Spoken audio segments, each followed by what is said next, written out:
when her slave owner, master, whatever you want to call it, found out that she had accepted Islam, was outraged. So basically subjected her to all types of terrible torture.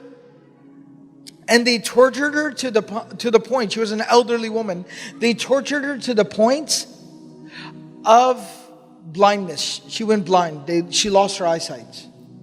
And after she lost her eyesight, she could no longer see. Then one of the ways that they used to torture her and kind of mock her and play games with her is that they would deprive her of food and water for a day, a couple of days, until she was at the point of just, starvation. And they would then bring some warm food or food specifically that had some type of aroma. And when they would bring it near her, she could smell the food because of hunger.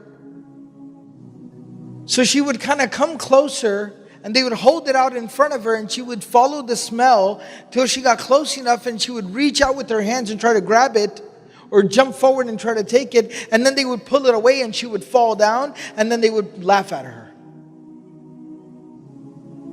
And this is how they treated her.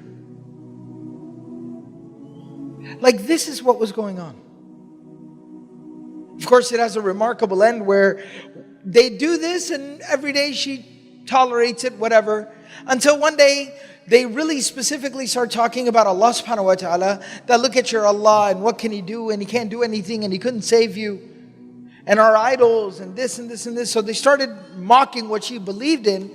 And that night she made dua and she said, "Oh Allah, they mock me, they make fun of me, they do whatever they want. I don't care. It doesn't bother me. But they talk about you in a way that I can't tolerate. So Allah, you prove them wrong." They come back in the morning and they find her untied, sitting there eating grapes and drinking water. They're like, "Who gave you this?"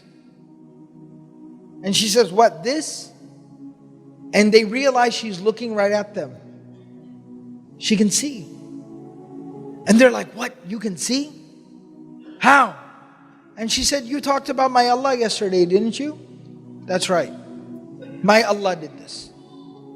So my point of telling the story was just to mention the fact there are 40 Muslims on the face of the planet being picked off one after another. They are hiding.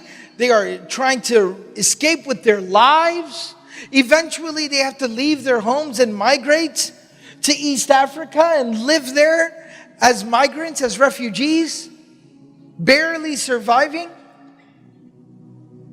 So I go back to the initial point that this arrogance that we have about ourselves, oh, the ummah is more in distress than it has ever been before. Slow your roll. And that is not to minimize the suffering of people. No. Don't misunderstand me. My point is, if we're sitting here for the purpose of analysis, empathize completely with whoever is struggling. But if we're sitting here for the purposes of analysis, then please develop a sense of some context. That this is not the first time in the ummah's history that the ummah is struggling or suffering. Because we can also turn around and say the ummah has never been as wealthy as it is today. The ummah has never been as numerous as it is today. The ummah has never been as educated as it is today. The ummah has never been in a better position than it is today. That is also similarly then a point of contention and discussion. So context is very, very important. I kind of felt the necessity of mentioning that. But what I really want to talk about here is the ayah. That's where I started this entire discussion. A very remarkable ayah, verse of the Quran, that occurs at the end of a very powerful surah that talks about what we believe in and why we believe what we believe. And it is right before the beginning of a surah that talks about turmoil, turbulence, and conflict within the lives of those people who now believe. It is ayah number 199. Ayah number 199 of Surah number 7, which we call Surah Al-A'raf. Right before we have Surah Al-Anfal, which talks about war. So ayah number 199 of Surah number 7. I'm going to read the ayah for you. I want you to marvel at the brevity and the conciseness of the ayah. خُذِ الْعَفْوَ وَأْمُرْ بِالْعُرْفِ وَأَعْرِضْ عَنِ الْجَاهِلِينَ. خُذِ الْعَفْوَ وَأْمُرْ بِالْعُرْفِ وَأَعْرِضْ عَنِ الْجَاهِلِينَ. That is the ayah. The ayah has three portions. Before I translate, the ayah has three portions. خُذِ الْعَفْوَ وَأْمُرْ بِالْعُرْفِ وَأَعْرِضْ عَنِ الْجَاهِلِينَ. And I'd like to break down these three parts. So bear with me, inshallah. The first part is خُذِ الْعَفْوَ. Two words. The first word is khud. Khud in the Arabic language means to take something.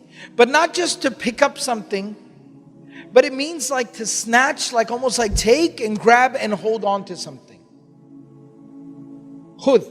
Like Allah subhanahu wa ta'ala tells the prophets in the Quran, Ya Yahya, khudil kitaba bi quwwatin. Khud. So it means to grab something, hold something, and then hold on to it.